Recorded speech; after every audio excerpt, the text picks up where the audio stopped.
be given for farm, for feeds, for animal feeds, so that our pastoral communities can also afford to buy feeds for their livestock and grass. So I hope that moving forward, that and considering the dire situation of drought in the country, that our government will be able to come up with also subsidies for animal feeds so that our communities can feed their livestock. In terms of drought situation, my constituents, like many other who spoke before me, are struggling right now. There isn't enough grass. Last weekend, I went to my home. I found 6 cows are actually being helped because they can't stand anymore because they don't have grass. Our people are struggling to feed their families, struggling to feed their livestock, and you can see a dire situation happening. Children are struggling in schools, and I hope that in this house, with our government, with the new administration, we can work collectively to find measures and find ways to be able to help our people so that they can come out of poverty. I also realize, and many folks from the pastoral communities, that livestock farming is becoming very difficult in these arid lands.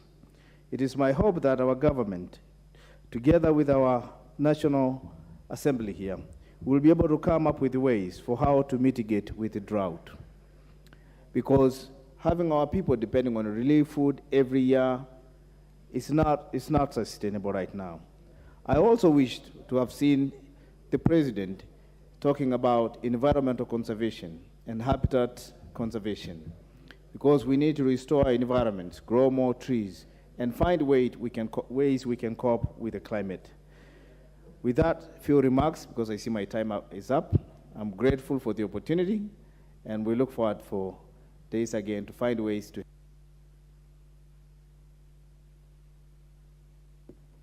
Member for Keyo North.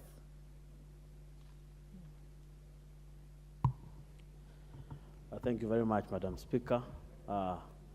This being my first day today to speak in this House, I want first to thank the Almighty God for giving me this opportunity, and also to thank the people of Keyo North constituency for sending me to this House to represent them.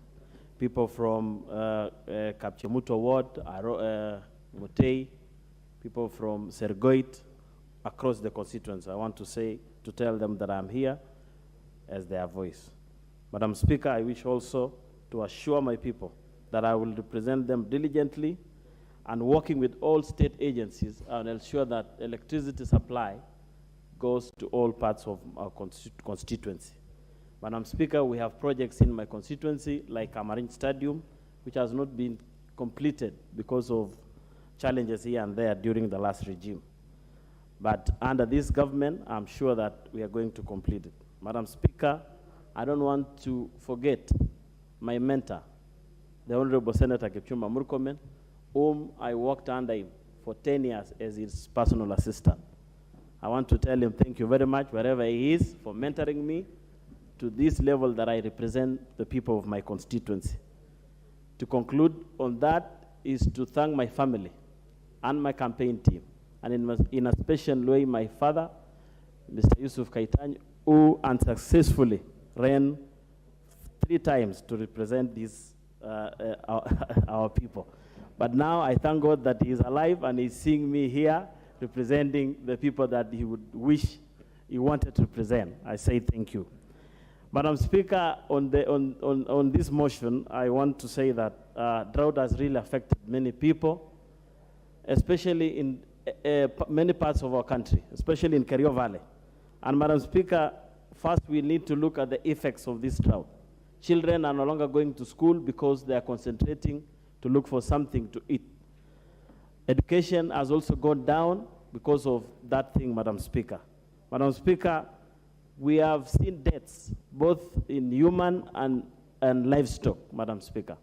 And people are suffering. They are suffering both by losing their loved ones and at the same time, livestock, Madam Speaker. So this issue is very dire, and we know that serious intervention needs to be put in place. The same drought has even caused insecurity, Madam Speaker. All the fights that is happening in Kerio Valley and even many other parts in the horn of Kenya is as a result of drought. People who don't have anything to eat are now resulting in doing things which are inhuman, and that's why I'm saying measures should be put in place. For us to see a transformative country in terms of food security, I think we need to concentrate not only on rain-fed farming, but we should also move from there to what do you call it, irrigation, Madam Speaker. Like in my constituency, we have Kimwarer Dam, Aroran Kimwarer, which we are sure that if it could have been constructed, we would have a much supply of food, which will eventually assist our people to increase food production. Madam Speaker, I know, and I'm sure that many members in this House are also getting a lot of grievances from members of their constituency, whom are asking for maybe support in terms of food and many other supports.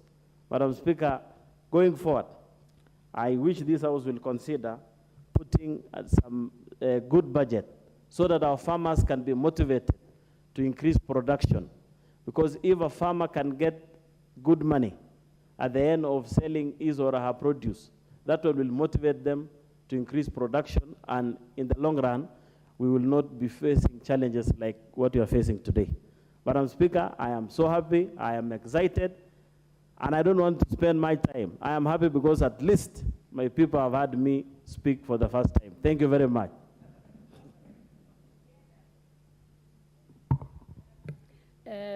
Member for Dadaab, and thereafter we'll have member for Makueni. I know that you've been having challenges with your card, so I think you better have someone help you with it because you're going next. Thank you. Member for Dadaab. Madam Speaker, thank you very much. Thank you very much, Madam Speaker, for having allowed me to contribute on this motion. I also join my other colleagues who have congratulated you and the Speaker of the 13th Parliament, the Honorable Moses Masika Wetangula, for having been elected as deputy, as Speaker and Deputy. Madam Speaker, I stand in this place, the same place where I stood about 30 years ago, almost 30 years ago, when we had exactly the same problems that we have now. For the longest, the people from the arid and semi-arid areas of this country have been subjected and have been at the mercy of the vagaries of weather. The government at independence started off on the wrong note, because we had what was called then the sessional paper number 10 of 1965, whose gist was what they called intensification of the investment of the government and country in the high potential areas, and absolutely no mention of the low potential areas.